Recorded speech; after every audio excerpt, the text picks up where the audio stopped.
இருக்கு. இனி வீட்லயே பானிபூரி செய்யலாம் எல்லாரும். Aachi panipuri kit. Summer holidays வந்தாச்சு, நம்ம ஜிடி ஹாலிடேஸும் வந்தாச்சு. GT holidays, south India's #1 travel brand.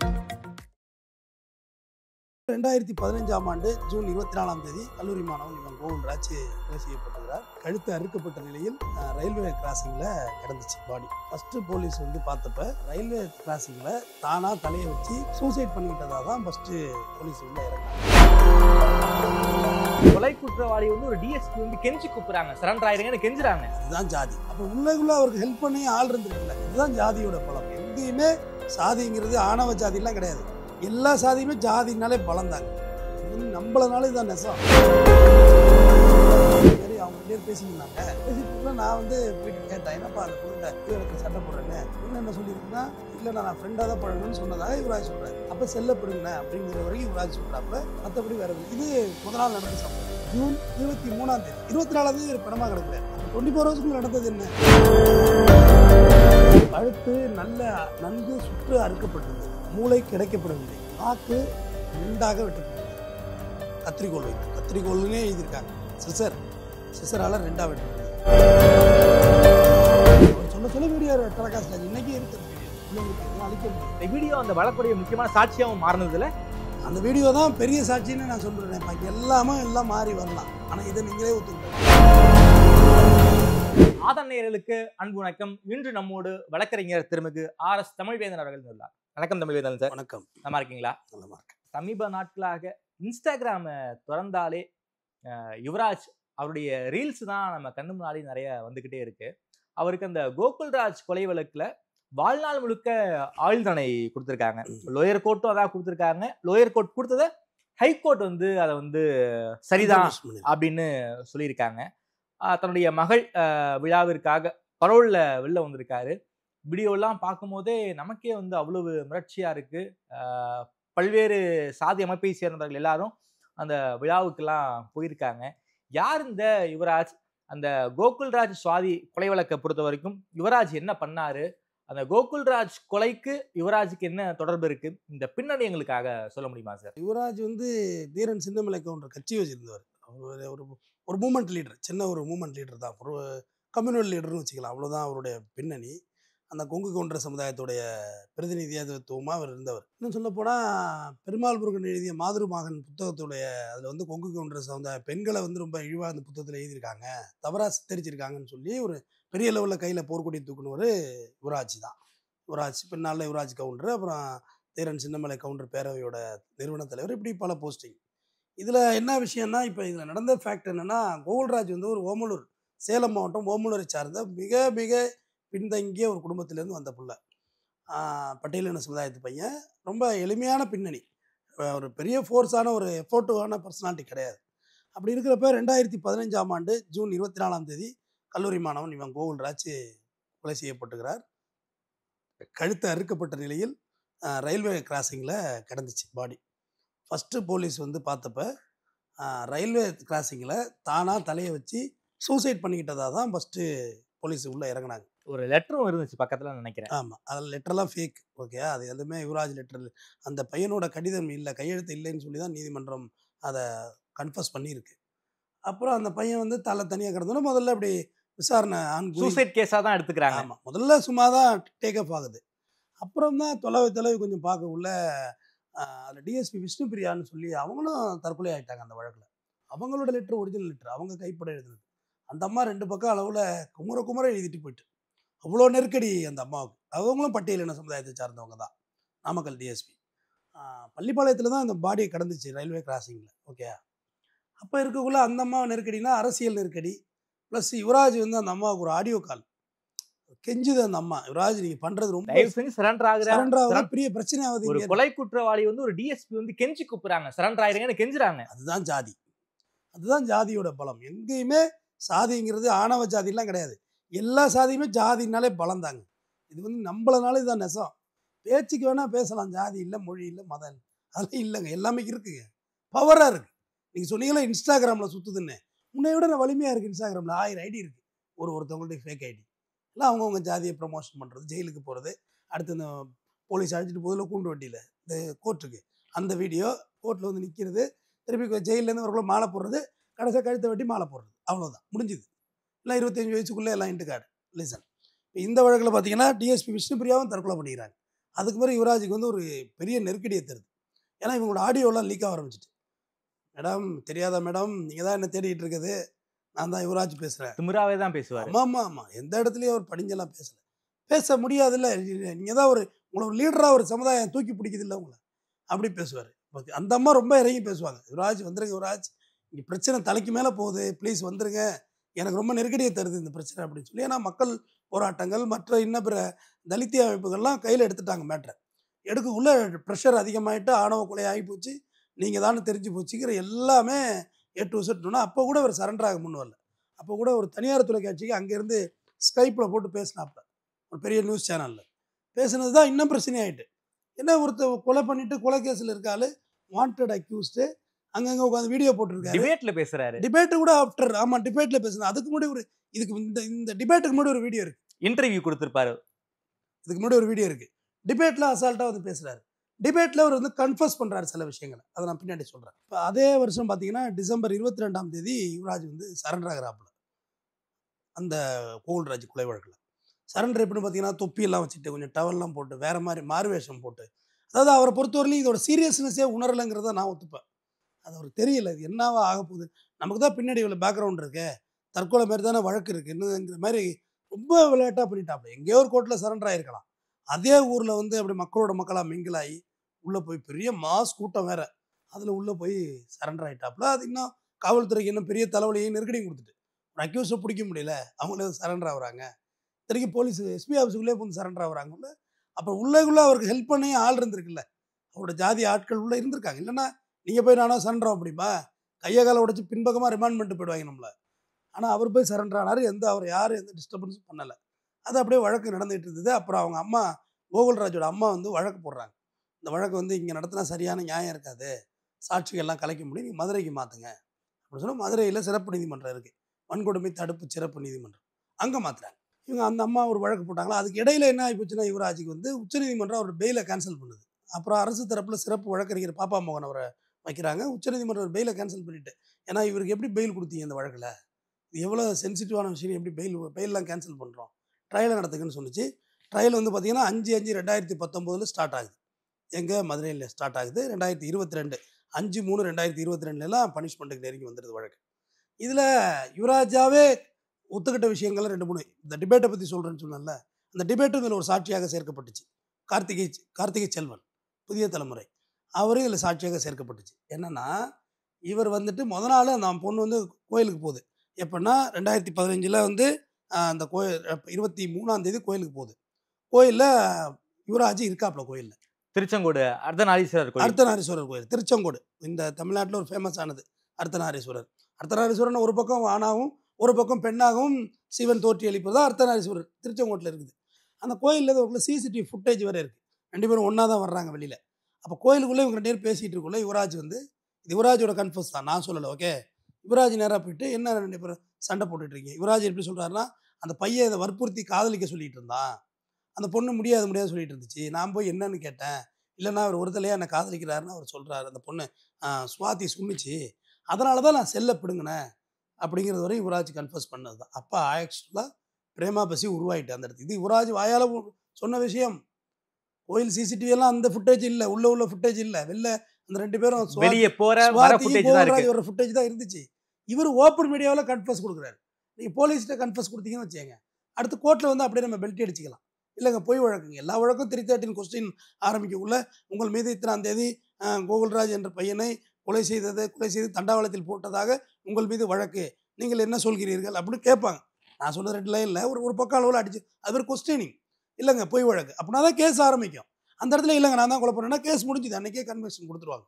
ஆனால் இவர் கொடுத்தாரு பாருங்க கன்ஃபெஷன், அதை மீடியாவில் கொடுத்தாரு. கோடிக்கணக்கான பேர்கிட்ட நீங்களே கொடுக்குறீங்க, எந்த விதமான திட்டமும் கிடையாது. நீங்கள் ஒன்றும் போலீஸ் கஸ்டடியிலேருந்து மீடியாவுக்கு வரவும் முடியாது, நீங்களே எங்கேயோ உட்காந்துட்டு ஒரு ரூமில் உட்காந்துட்டு பேசுறீங்க. என்ன சொன்னார் அவர்? என்ன சொன்னார்னா, இது மாதிரி அவங்க 2 பேரும் பேசிட்டு இருந்தாங்க.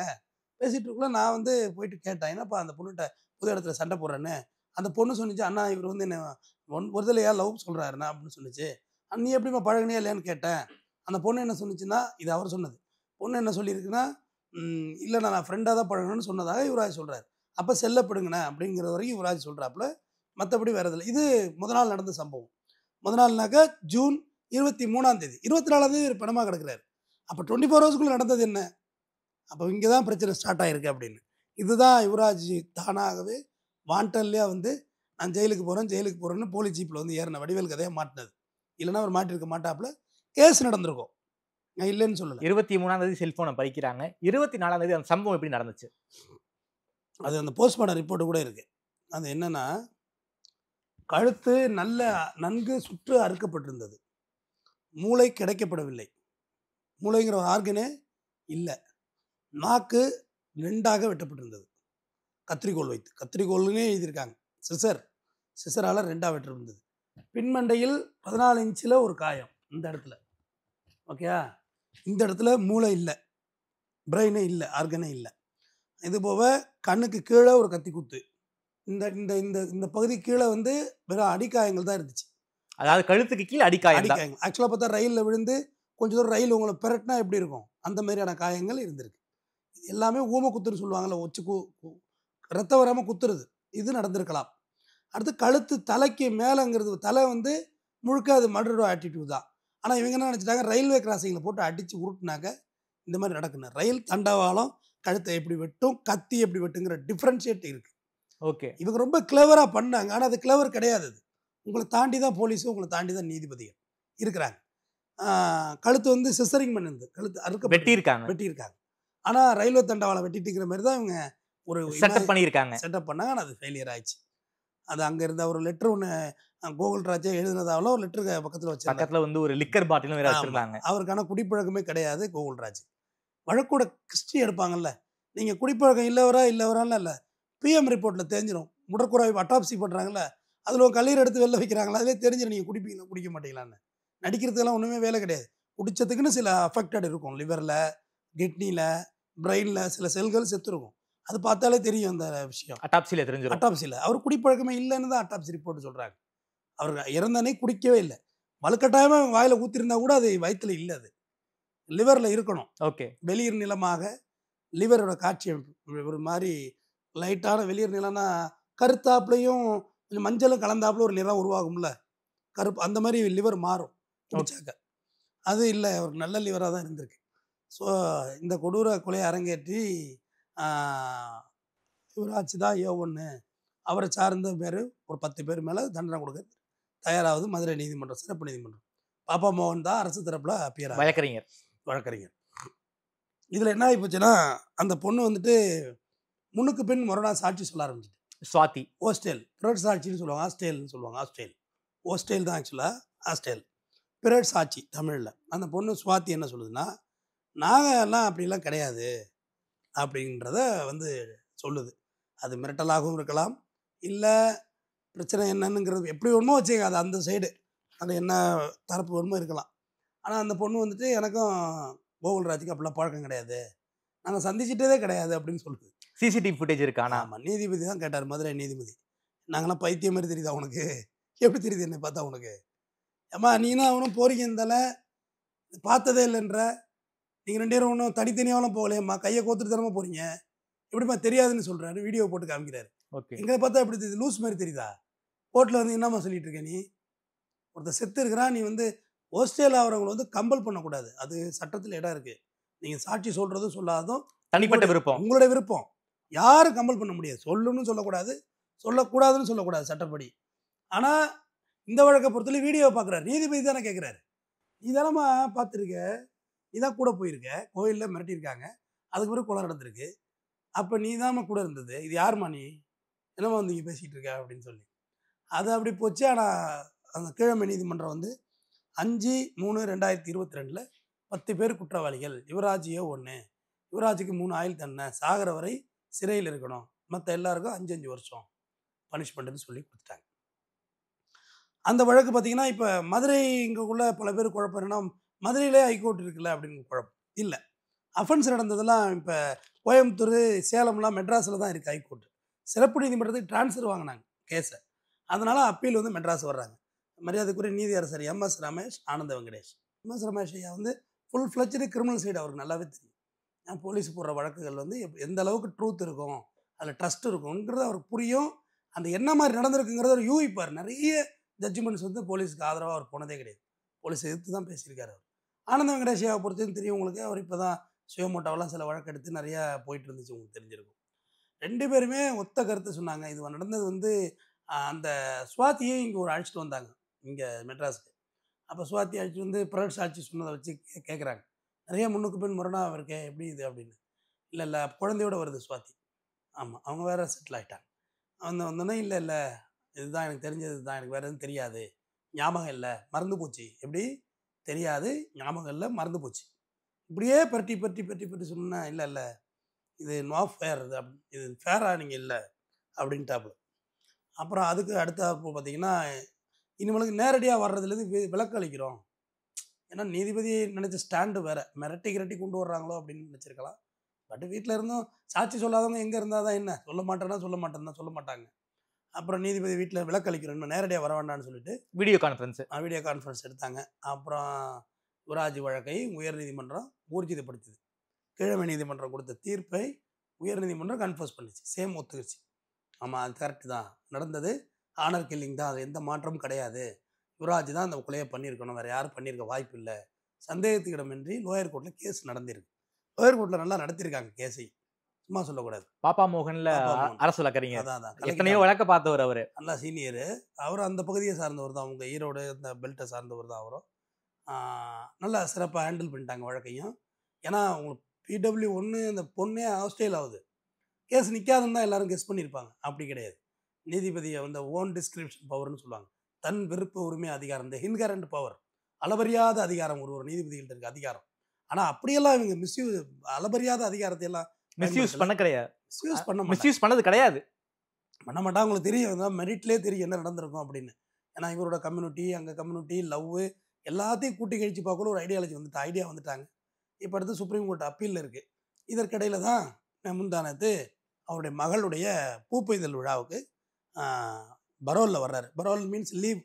Parole is a old word, vintage வார்த்தை. லீவு தான் சரியான வார்த்தை. விடுமுறையில் 2 டைப் இருக்குது. சூப்பரண்டே விடுவாங்க லீவு, அதுக்கும் அதிகாரம் இருக்குது. அப்படி விடலைன்னா கோர்ட்டில் போட்டு வாங்கணும். கோர்ட்டில் போட்டு தான் அவங்க வாங்கியிருக்காங்க. அந்த விழாவுக்கு வந்தார். அந்த விழாவுக்கு வந்ததெல்லாம் ஒன்றும் பிரச்சனை இல்லை. அவங்க சமுதாய மக்கள் கொண்டாடுறதுலையும் எனக்கு ஒன்றும் ஆட்சேபம் இல்லை. அது கொண்டாடிட்டு போகட்டும், அது அவங்க வீடு. அவங்க வீட்டில் அவங்க புருஷன் வர்றதை வெல்கம் பண்ணாமல் எப்படி இருப்பாங்க? அந்த குழந்தையும் அவங்க அப்பாவும் பக்கத்தில் இருக்க மாதிரி நிறைய சோகமான பாடல்கள்லாம் பிஜிஎம்மில் போடுறாங்க. நமக்கு பார்க்க சங்கடமாக தான் இருக்குது, நான் இல்லைன்னு சொல்லலை. ஏன்னா சிறைங்கிறது ரொம்ப கொடுமையானது. வாழ்நாள் முழுக்க நீங்கள் சிறையில் இருக்கிறதுங்கிறது வந்து அதை விட இந்த பூமியில் நம்ம பிறக்காமலே இருந்திருக்கலாம். அதான் உண்மையும் கூட. ஜெயிலாம் நீங்கள் நினைக்கிற மாதிரி சினிமாவில் கட்டுற ஜெயிலெலாம் கிடையாது. ரியாலிட்டியெல்லாம் ரொம்ப கஷ்டம். என்டையராக அவங்க சுதந்திரம் பறிக்கப்பட்டு நீங்கள் அங்கே இருப்பீங்க. எந்த சுதந்திரமும் அங்கே இருக்காது. அந்த நிலையில் பார்க்குறோம், அந்த குழந்தைக்கு அப்பா இல்லை, அவர் சிரிக்கிறாரு, நல்லா அழகாக இருக்காரு, என்ன எதிர்காலம் இருக்குது. ஆனால் நீ ஒரு பதப்பதைக்கு ஒரு உயிரை எடுத்திருக்கிற. உங்கள்கிட்ட என்ன கருணையை யார் காட்ட முடியும்?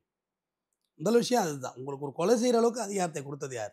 அதுவும் உங்களுக்கு கொடுக்கல் வாங்கல் பிரச்சனை, உங்களோட தனிப்பட்ட பிரச்சனைங்கன்னா பரவாயில்ல. உங்கள் வீட்டு பொண்ணாக இருந்தால் கூட நீங்கள் ஒரு லாஜிக்கை கற்பிக்கலாம். என் வீட்டு பொண்ணாக வந்து மிஸ்யூஸ் பண்ணா, அதனால் நான் கொலை பண்ணேன்னு சொன்னால் கூட மாரலிர் தப்பு. நான் சொல்கிறது சரியா? லீகலாகவும் தப்பு தான், தப்பு, எல்லா வகையிலையும் தப்பு தான். ஆனால் நீங்கள் ஒரு கற்பிக்கலாம். நீதிமன்றம் கூட உங்கள் மேலே ஒரு சிறந்த கருணை கூட காட்ட வந்திருக்கும். அவன் பொண்ணுக்காக வேண்டி அவன் கொலை பண்ணிட்டான்னு ஒரு ஸ்டாண்ட் எடுக்க முடியும். ஆனால் யாரோ ஒன்று எங்கள் இன பொண்ணு, எங்கள் ஜாதி பொண்ணுக்காக நான் கொலை செய்வேன்னு சொல்கிறது எந்த வகையிலைங்க? அதை தாங்க அவர் டிவிலையும் சொன்னார். டிவியில் கேட்குறாங்க, அதுக்காக கொலை செய்கிறது தான் தீர்வாங்கன்னு. இல்லைங்க, எங்கள் ஜாதி பொண்ணுங்களை கை வச்சா நான் கொலை செய்வேங்கன்னு சொல்கிறாரு. இதை விட வேறு என்ன கன்ஃபர்ஸ் வேணும் உங்களுக்கு? நீங்கள் எந்த கோர்ட்டுக்கு போனாலும் தூக்கிட்டு வந்துடுவாங்க அந்த வீடியோவை. நீங்கள் எப்படி தப்பிக்க முடியும்? ஹைகோர்ட்டில் கார்த்திகை செல்வன் சார் பாக்ஸில் ஏறி நீங்கள் தான் ஸ்டேட்மெண்ட் ரெக்கார்ட் பண்ணதான்னு. ஸ்டேட்மெண்ட் தான் ரெக்கார்ட் பண்ணாங்க. எஸ், அவர் சொல்ல வீடியோ டெலிகாஸ்ட் ஆச்சு. இன்றைக்கி இருக்குது அந்த வீடியோ, உள்ளே இருக்குது, எதுவும் அழிக்க முடியாது. கார்த்திகை செல்வன் ஏறி சொல்கிறாரு, என்கிட்ட தான் பேசினார். நீங்கள் தான் கார்த்திகை செல்வனா? ஆமாம் நான் கார்த்திகை. நீங்கள் தான் என்ன பண்ணுறீங்க? புதிய தலைமுறையில் ஆசிரியராக இருக்கேன். உங்கள்கிட்ட தான் பேசினார் அவர். ஆமாம் என்கிட்ட தான் பேசினார். முடிஞ்சு போச்சு. எங்கே அந்த வீடியோ அந்த வழக்குடைய முக்கியமான சாட்சியாகவும் மாறினதில்ல. அந்த வீடியோ தான் பெரிய சாட்சின்னு நான் சொல்கிறேன். பாக்கி எல்லாம் மாறி வரலாம். ஆனால் இதை நீங்களே ஒத்துக்கிட்டது. இந்த வீடியோ இருக்குது, இது கூட விடுங்க, இதை கூட நான் பரட்டி கூட பேசிடலாம். இது நாங்கள் சும்மா ஒரு ஷூட்டுக்காக பேசிகிட்டு இருந்தோம், பர்சனலாக பேசிகிட்டு இருந்தோம், சும்மா பேசணும் அப்படின்னு கூட சொல்லலாம். ஆனால் நீங்கள் ஹெட்ஃபோன் போட்டு நீங்கள் வாண்டடில் இருக்கீங்க, லைவ்ல போயிட்டு இருக்கு, உங்களை போலீஸ் தேடிக்கிட்டு இருக்கு. உங்களுக்கு ஒரு டிஎஸ்பி தற்கொலை பண்ணிக்கிறாங்க, விஷ்ணுபிரியா தூக்கு மாட்டிக்கிட்டாங்க. டிஎஸ்பிங்க அடுத்து எஸ்பி நேரம்லாம் ஏஎஸ்பி எங்கே போயிடும் எஸ்பி ஆகி நேரம் வந்திருப்பாங்க. எவ்வளோ வாய்ப்புகள் இருக்குது அவங்களுக்கு. ஆனால் எல்லாம் போச்சு. அவங்களாம் வேறு நிர்பந்தம், ஒன்றும் பண்ண முடியல, இவரை பிடிக்கவும் முடியல. ஒரு பொலிட்டிக்கல் நிர்பந்தமா உங்களுக்கு விஷ்ணுபிரியாவுக்கு? நிச்சயமாக இருந்துச்சுல்ல. அன்னைக்கு யார் முதலமைச்சராக இருந்தது?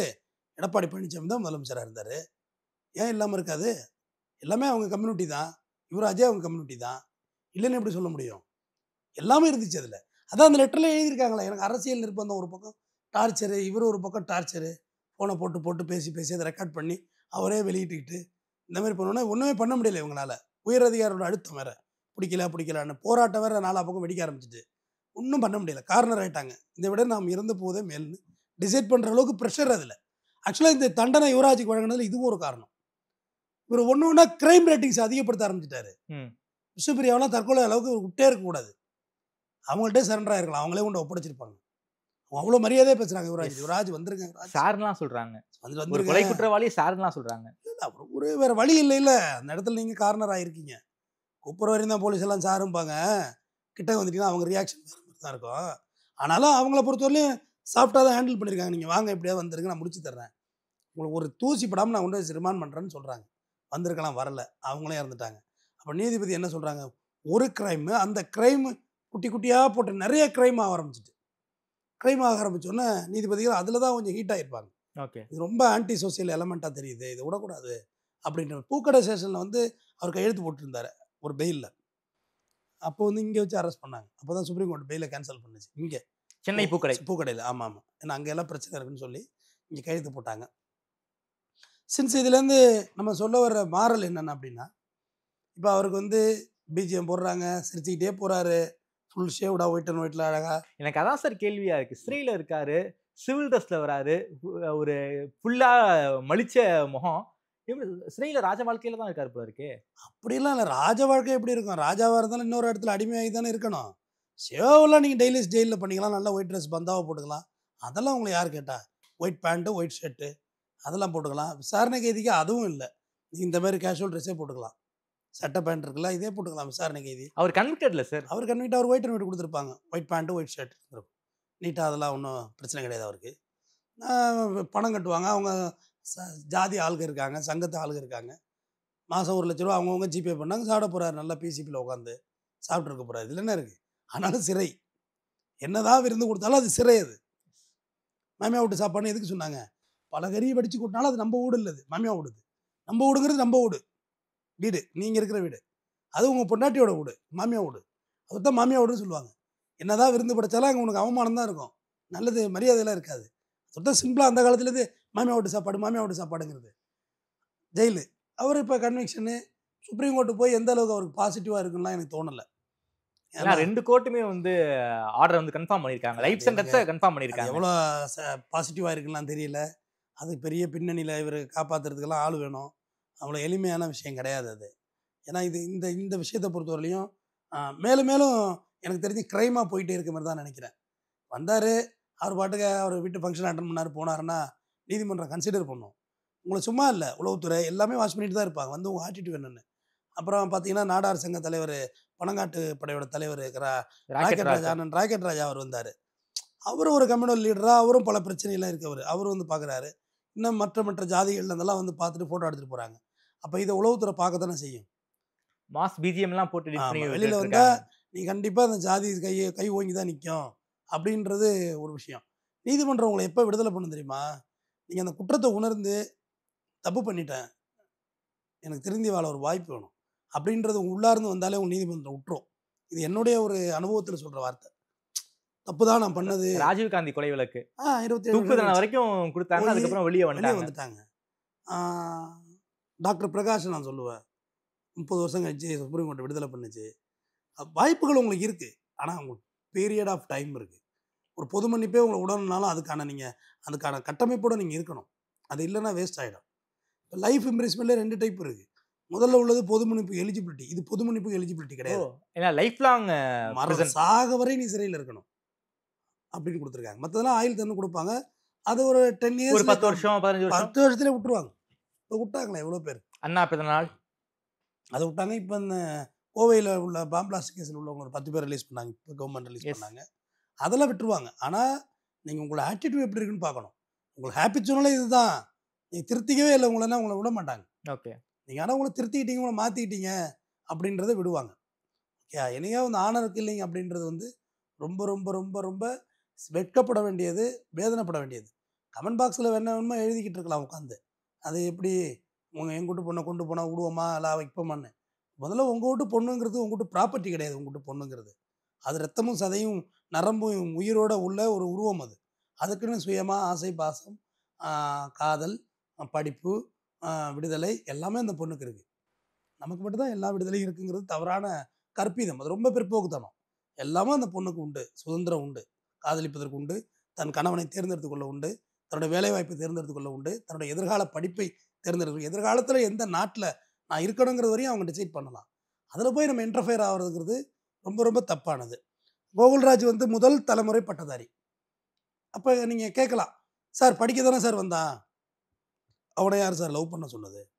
ரைட்டு தான், மாரலி ரைட்டான கொஸ்டின் தான் அது, நான் அதுக்கு மறுத்து சொல்லலை. வந்த வேலை என்ன, படிக்கிறது தான் வந்தோம், அந்த வேலையை தான் பார்த்துருக்கணும், சரிதான். ஆனாலும் அதுக்காக நான் ஒரு காதலிக்கவே கூடாது, காதலிச்சா என்னை கொலை செய்வேன்னு சொல்கிறது சரியா? நான் காதலிச்சது தப்பு தான், நான் படிக்க வந்திருக்கேன், கஷ்டப்பட்டு எங்கள் அம்மா அப்பா என்னை படிக்க அனுப்பிச்சிருக்காங்க, நான் தப்பு தான், அதுக்காக என் உயிரை எடுத்துருவீங்களா? அது தப்பு இல்லையா? அது இதோட தப்பு தானே. கம்பேரிட்டிவ் ரெண்டுக்கு சொல்கிறேன், ஸ்டேட்மெண்ட் சொல்கிறேன். ஸோ நமக்கு இந்த மாதிரியான சமுதாயத்தில் தான் நம்ம படிச்சுக்கிட்டு வாழ்ந்துகிட்டு இருக்கோம். நம்ம ரொம்ப கவனமாக இருக்கணும். ஏன்னா இன்னமும் பிற்போக்குத்தனமாக நம்ம இருக்கிறோம். ஒரு காதல் பாம்பு லவ் பண்ணுது, புழு லவ் பண்ணுது, பூச்சி லவ் பண்ணுது, ஓனா லவ் பண்ணுது, கழுதை லவ் பண்ணுது, பன்னி லவ் பண்ணுது, எல்லாம் லவ் பண்ணுது. அதுலலாம் ஒன்றும் பிரச்சனை இல்லை. ஆனால் மனுஷன் லவ் பண்ணுறது மட்டும் பிரச்சனை வருது.